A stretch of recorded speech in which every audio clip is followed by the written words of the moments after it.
The third case to be submitted this morning is Olutunde versus Iowa Department of Human Services, and we're going to hear from Mr. Hinchliff first. Is that correct? Thank you. Go ahead. May it please the court, counsel. My name is Jim Hinchliff, and along with my co-counsel Andrew Howie, represent Remoka Olutunde in this appeal. Ms. Olutunde is appealing from an Iowa Department of Human Services founded dependent adult abuse report. That report arose out of her participation in and ownership of All Ages Care Services, LLC, where she was an administrator. Her husband, Soji, was also involved in the administration of this entity and Soji was involved in day-to-day activities.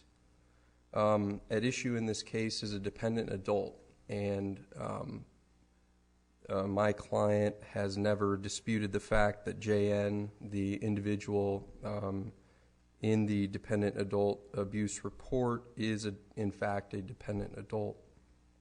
JN lived at All Ages Care beginning in December of 2013, and in the initial dependent adult abuse report, the allegations were that my client was alleged to have denied critical care for JN for failing to receive her medication as prescribed. The relevant time period that the report alleges is between March 6th, 2014 and March 25th, 2014. All right, in that time frame, who was responsible for seeing that this dependent adult got her meds? There were various individuals who were responsible for the administration of medications in the individual living facilities, and from a large scale, and I believe that the administrative record shows that while Ms. Olutunde was responsible for training and the identification of how to pass medication to individuals, the actual passage of medication to JN was by someone else. Someone else, and I guess I'll be just a little more pointed. I'm not sure who that someone else was, and the record, at least to the extent I've studied it, seems conflicting and not clear, and people pointing fingers, and it seems like no one steps forward and raises their hand and say, "Yep, that's me." It turns out during this time frame, she was at a day facility, REM. There were some arrangements made on how her medications were supposed to be delivered. REM did not have authority, at least in the beginning, to administer the meds themselves. They needed a doctor. Doctors hadn't surfaced yet. And the arrangement was that the meds were supposed to be with the bus driver or van driver, and they're supposed to be handed off then to REM, and then someone from All Ages would come and administer the meds. And it looks like everybody's pointing fingers. It doesn't seem to have happened. We didn't know why. They didn't know why. And I think the DHS theory is that, well, if that's the case, somebody's got to be responsible. And it turns out that the clinical director and the owner bears responsibility for what seemed to be a total breakdown. Okay, now, I've given you kind of a 50,000-foot summary of, I think, DHS's position in part, but push back on that. Why? I mean, someone's got to be responsible, and if it's a totally chaotic situation, isn't it fair to look to supervisory personnel? Well, I do understand that there was a large volume of turnover at All Ages Care And I do take the position that, the idea behind the passage of medication involves a chain of command. And as far as Remoke is concerned, she's being told that these things are being accomplished as far as the passage of medicine, and that's why they had individuals passing that medicine. And her reliance on that fact seems to suggest that. Can I ask a few questions about the record? So I saw somewhere it was 3 buildings in this facility. Is that right? Yes. And there were 20 staff people total. How many were on duty at a given point in time, typically? As far as there was at least a person in each household at a time. And as far as the exact sort of clocking in and clocking out, as far as an electronic system, I can't produce that, and I don't think that the.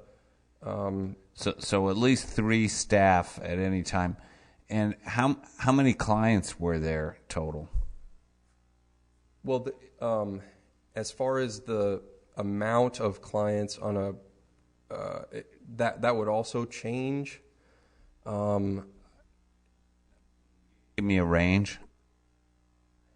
I can't exactly, Your Honor. I cannot. I would advance that the issue of taking medication was forwarded by the caseworker to SOGI, and I believe that the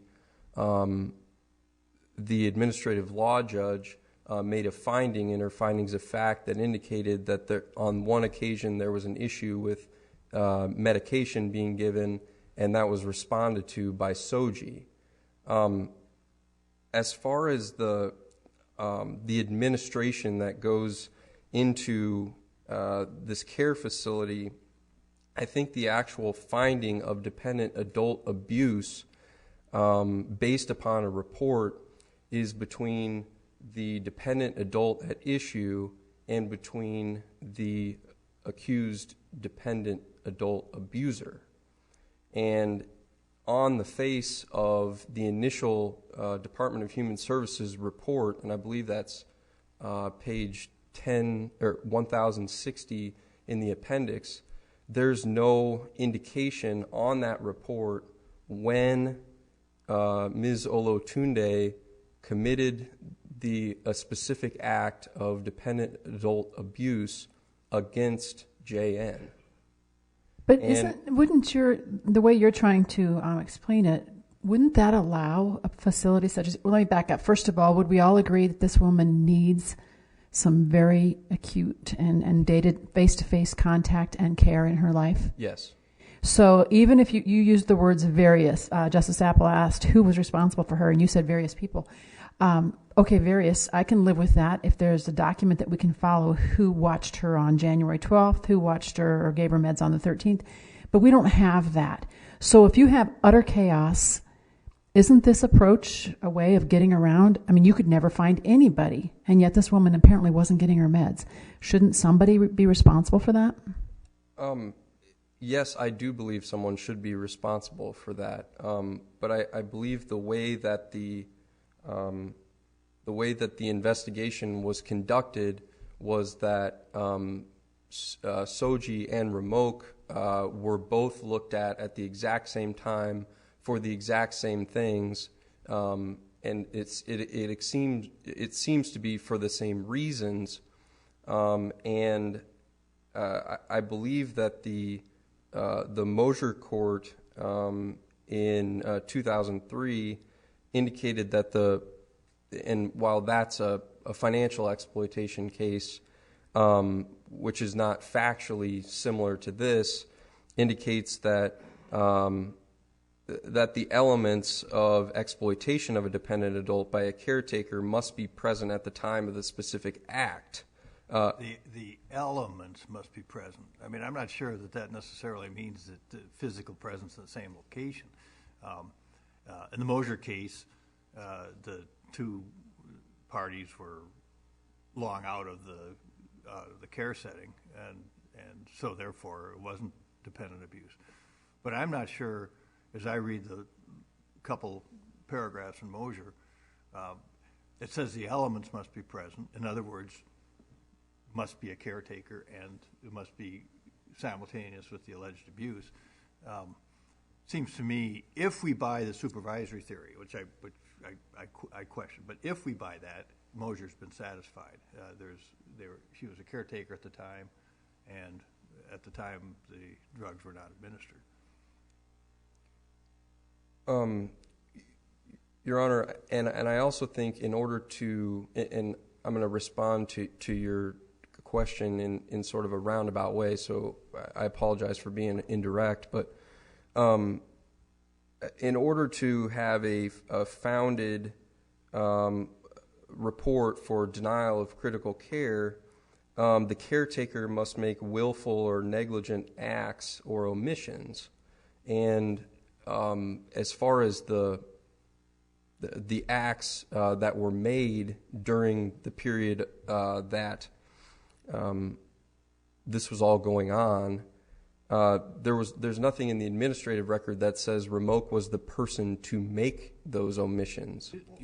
The Court of Appeals says in their opinion, there's 3 questions with answers which seem to indicate your client is saying that she's responsible for the care, responsible for supervising, and responsible for the medications.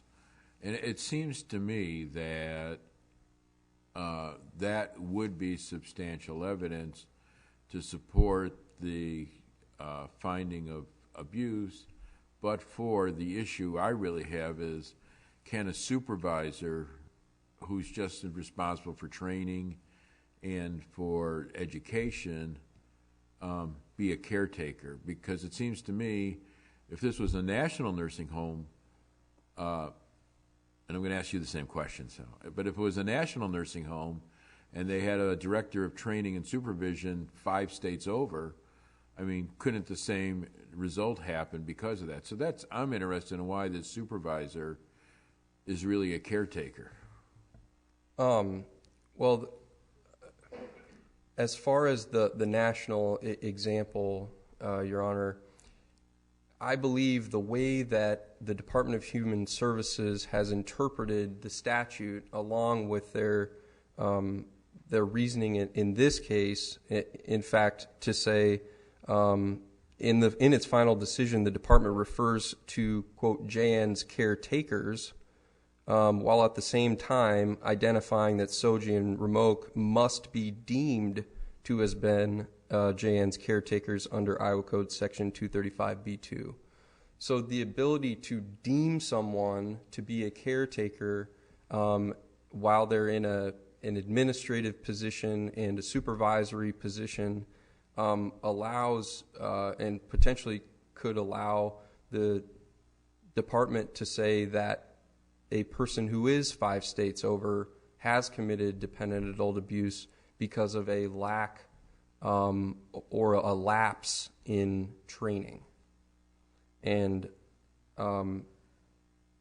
as far as the circumstances here, if the department is permitted to expand the definition of caretaker to any person in an ownership position within an adult care system, then a report could be founded even if there's no direct link to the care that was provided that sort of provoked the report. Yeah, it seems to me clear that the mere fact you're an administrator at a licensed facility doesn't make you a caretaker. You got to be responsible, and that's I think the key word, having responsibility. And ordinarily, you'd think that would be there'd be an individual who'd be responsible for administering the meds.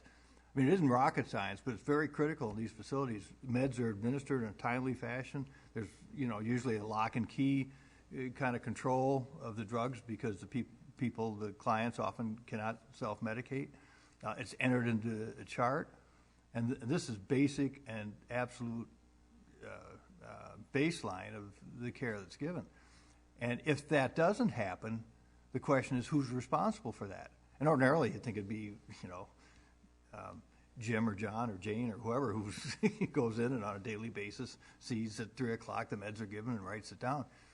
And here, though, the record, it was hard to figure out who Jim or Jane or John was. And the records were at least characterized by DHS as a mess. So I think you're absolutely 100% correct in that the mere fact that you're a supervisor or owner doesn't draw you in. But when there has been deficiency of care, the question is, it's almost like a tort case. The question is, who's responsible for it? And it could be an administrator if the facts are sufficient to establish it, I guess. And Your Honor, I would respectfully submit that under these facts, as far as the passage of medication, Remoke actually testified that she never passed medication to JN. And the mere fact that I believe I'm over my time. Is it okay? You may sum up. Thank you. Respectfully request that this court reverse the district court's and the Court of Appeals decision that affirms the department's dependent adult abuse reports founding against my client, Remoke Olutunde. Thank you. Thank you. Mr. Phillips?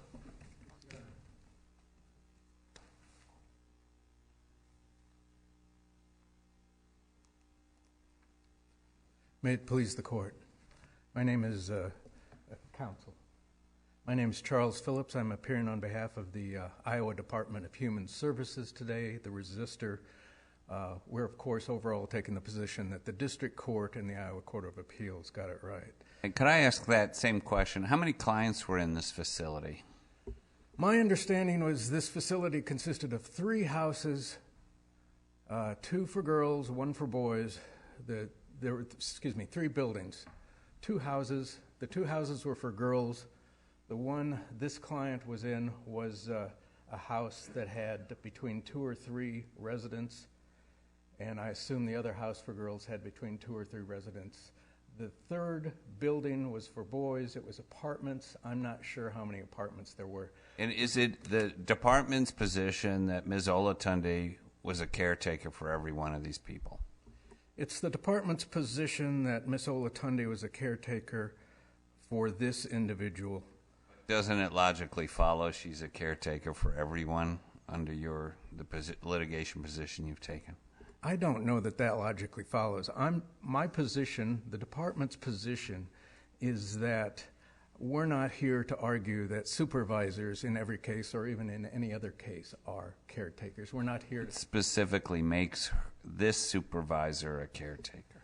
This supervisor was a caretaker because it's as the court has pointed out, it's a fairly small, manageable sized facility in which she trained individuals to admit desperately dependent adults into the facility, made representations through the admissions people that they could take care of them, brought them into the facility where they desperately needed complex medical care, and then subjected them to transient crew who were not capable of handling that care, who were not qualified to handle that care, subjected them to improper medication, as is evident from a variety of witnesses and evidence, and subjected them to the quality of day-to-day supervision that simply meant this individual could not be cared for. I mean, we know that the patient didn't get the medication, but what evidence is there that this supervisor improperly trained those people for the medication or improperly supervised them, other than, you can't have a cause and effect. Just because it happened means that they caused it. I mean, I think you have to have some evidence in the record to show that her actions led to this. And what in the record shows that she improperly supervised or trained these people, because that was her function. One of the, it has been mentioned that what happens when there's a national facility. Well, a national facility, if who had a supervisor in this position would come in, show which employee was on duty to care for that particular individual when they needed the medication, would show what type of medication, records that would show what type of medication they received. A national or properly run facility would be able to point to an individual and a medical regimen that would have protected this individual as a supervisor. Then we would not be going after the supervisor in that particular... But what evidence in this record shows that was her fault, it was her supervision, rather than the employee who didn't keep the record? I believe Ramoki, and I believe her name is Ramoki, testified that she was responsible for training the admissions people, hired the admissions people, and took over for the admissions person when that person left, as did virtually every other staff member. Yeah, but again, my question is, what evidence is that she didn't tell them the proper procedures, or, you know, it could be just as probable that she told them the proper procedures and they didn't do it, rather than her not training them and they didn't do it. I mean, what's the evidence that she had her hands in this? There was evidence in the case suggesting that the employees had periods of employment in this case so short, they came and went often. In fact, many of them came and went during this client's stay in the facility, that indicated they couldn't possibly have been properly trained. We do also have Exhibit 32, which is one of the few employees we got a hold of, which I believe is a statement of Ashley Beamer, who indicated that she came to the facility, she was employed, and she was passing medication the very day she was hired. So we do have some direct testimony in the record that an employee was passing medication.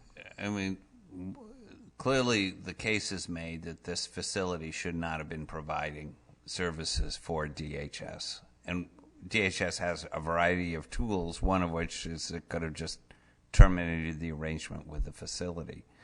But what's troubling here is sort of the aura that you're maybe trying to fit something that's not a statutory provision that's not suitable to the facts of this case so that you can hold somebody responsible. Do you see that at all, or where am I missing things? I guess I disagree. The decision to found in this case to determine the Olutundes to be a caretaker was not made through some complex policy analysis. It was made by a frontline social worker who was doing this amongst many other social reports. She knew as her job that she had to identify a caretaker, and a caretaker being that person who's responsible for the dependent adult, who's responsible for the abuse. I mean, but doesn't that mean that's sort of saying you have a situation where this person lost 60 pounds, I've got to find somebody to hold responsible for it. That's not usually how the law works, at least in this area. Don't you have to have the actual facts that show that this person actually was a caretaker vis-a-vis the client in question? That's not our argument. It's not that we have to find somebody responsible. Our argument is the Olutundes, and originally there was 2 reports, operated in the facility in such a manner by lack of training, by chaotic assignment of work shifts, by hiring inappropriate people, by not maintaining proper records, that they were directly responsible for this person's inadequate care. As the court has indicated, this person lost 66 pounds. This is a very serious situation. She was hospitalized 5 times in the few months she was there, hospitalized or went to urgent care. Weight loss connected to the medication issue, or is that something different? Weight loss was connected to the medication issue. She was taking a lot of medication. There's one acid reflux medication. We had a doctor testify, what's the result if you don't get that acid reflux medication? And the result was weight loss. Yes, so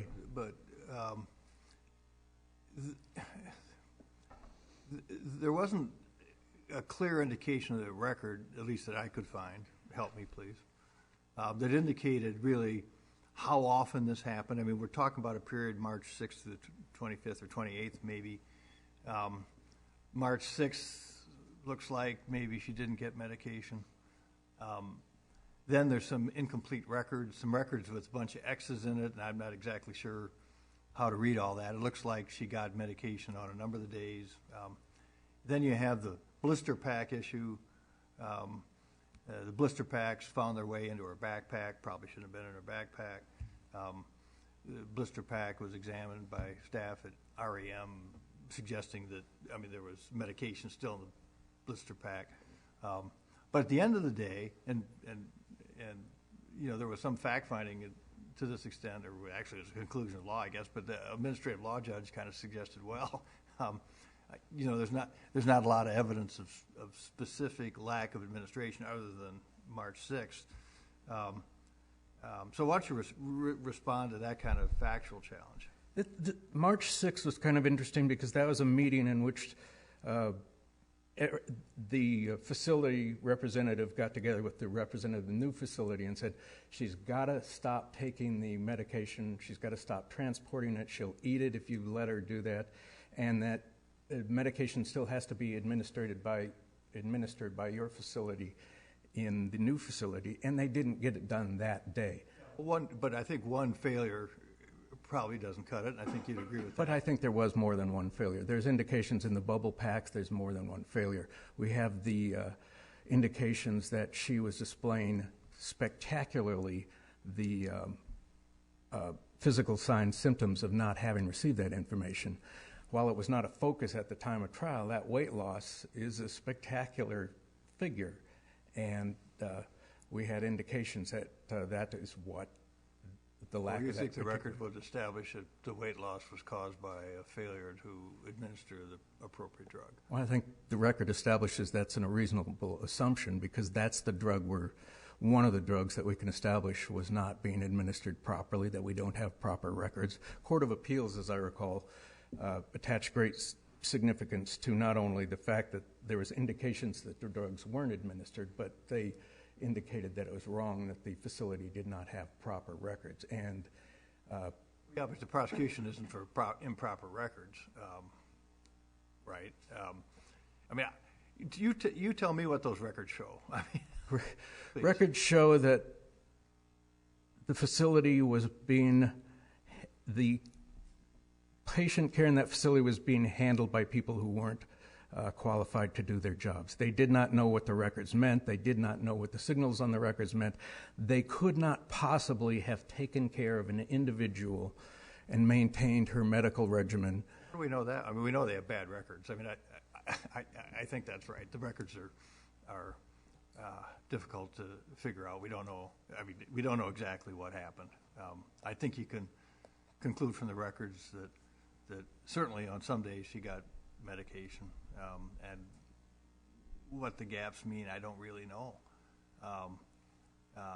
But the ALJ, correct me if I'm wrong, but one of the ALJ said, well, you know what, March 6th was kind of, quote, proven, as the ALJ put it, but the rest of it she found less than convincing, I think, right? And I think we had more proof than just one day. I think we had the bubble packs. I think we had testimony of Stephanie Bawek of REM that they repeatedly had to call the facility to get them to come over. But she also said on most days they came and fixed it, kind of. I mean, it's not a good relationship. They're calling up and say, hey, where are you? You got it. And somebody pitter-patters over there. But I think her testimony was on most occasions there was a remedy to the problem. But I also think it indicates that they perceived there to be a problem and they perceived, and perhaps it's just a characterization, that it was obvious that this person was not receiving her medications in a responsible manner. I have a question for you. I'm looking at the founded report, and by the way, would you take it back to the people who could make it possible to quit making these so small font and single-spaced and 100 pages long? They're hard to read. But anyway, I'm looking at the 6 factors for the founded report in the appendix, and I think everyone agrees that there was definitely something going on that was not favorable to this needy adult, dependent adult. If we would give Ms. Olutunde the benefit of the doubt and say she adequately trained, would you, or on behalf of DHS, still have founded it for lack of supervision of those people she trained? I think so, because I think it's fairly clear that individuals were coming in and through the facility that could not possibly be trained in time to deal with the individual. It is clear that the facility was being run in such a manner that it could not be said that she was being cared for in a responsible manner. It is not normal for a manager or supervisor of a facility not to be able to identify who is supposed to be caring for the individual adult. It's not normal for them to say, so-and-so was caring for this individual, so-and-so had this responsibility, and for so-and-so to deny that they were ever in that facility. The main caretaker, the supervisor over that caretaker, or over that facility, and there was 2 frontline staff people in the day, 1 at night, and then a supervisor. The supervisor denied ever having been working in that facility. She said she worked with the boys, she didn't work with the girls. I don't know when a supervisor becomes a caretaker for the adult abuse laws. I can't say where the line is drawn, but at the very minimum, a supervisor, if they are not to be held responsible, should be able to identify someone below them who admits to having been responsible for that care. And this facility was run in such a chaotic fashion that there was no one there who admitted, there was no one there to respond to the Department of Human Services that they were in a position to care for this individual. And as a result, this individual received below standard care and suffered because of it. I don't know what the caretaker term encompasses for all, but I know it has to reach this situation. That would be our position.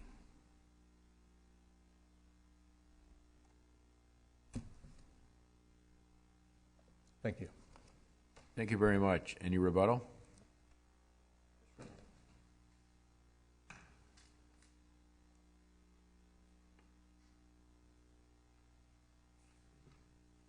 I want to ask you a question. I'd be on the red light. It was right at the end of your conversation before. You said Remote testified she never passed medication. Isn't that in and of itself a failure? I mean, this lady was not getting what she needed, and your client was in a position that she should have maybe known that and taken action. Isn't that in and of itself the absence? I believe that's one of the criteria. It could be doing something or failing to do something. And, Your Honor, the basis for that comment by me was that I was trying to highlight the fact that Remote said that she never had that direct patient care in passing medication to JN. Not that she wasn't basically that she was not in the facility passing medication to JN. That was the reason for that statement. But my point is, as a supervisor, if that wasn't happening, shouldn't she have perhaps assumed that role? Sounds like she was more qualified than the people she was hiring. I believe she could have assumed that role, but the documents that indicate when the medication was passed, taken together with the findings of the administrative law judge that actually heard this over 3 days, I believe. The administrative law judge said out of all the testimony and out of all of the records that were admitted as exhibits, that she could only find one instance between the time period where JN didn't get her medication. And as far as I wanted to talk about a few things. that were addressed in the resistance to our application for further review, in that I believe there's a statement by the department that the department was not attempting to expand the purview of the adult abuse laws to owners and management. But I think in this case they did. The issue here is that it appears as if the department, in doing their reporting and investigating, that the chaos, and that's repeated multiple times throughout the briefing, and the entity itself was the focus, and that because there was no one to found a report against, then my client was one of the two that were founded against. And as a result, kind of basic though to say for each client there has to be a established, clear record of administration of medications. I mean that doesn't seem to me to need 8 training videos, and that wasn't getting done as far as we can tell.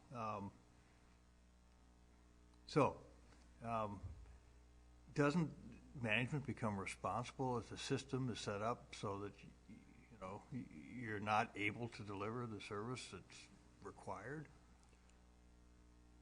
As far as, Your Honor, as far as the management aspect is concerned, I believe the reason why there is management is so that you can rely on folks who are doing the day-to-day in order to provide those services. Didn't your client know that there weren't people providing day-to-day the services? Or what did she know? I mean, the time period at issue here that was outlined in the dependent adult abuse report, there was a lot going on, and soon thereafter, Soji essentially stepped away completely. I believe it was late April of 2014, and he was sort of a day-to-day hiring, firing type of person, and it appears from the administrative record that Remoke was trying to do everything that she could to pick up the slack. And Your Honor, I've my time has expired, so thank you. Thank you very much. The case of Olutunde versus Iowa Department of Human Services is now submitted. You may adjourn court. Hear ye, hear ye. The Honorable Supreme Court of the State of Iowa is now adjourned.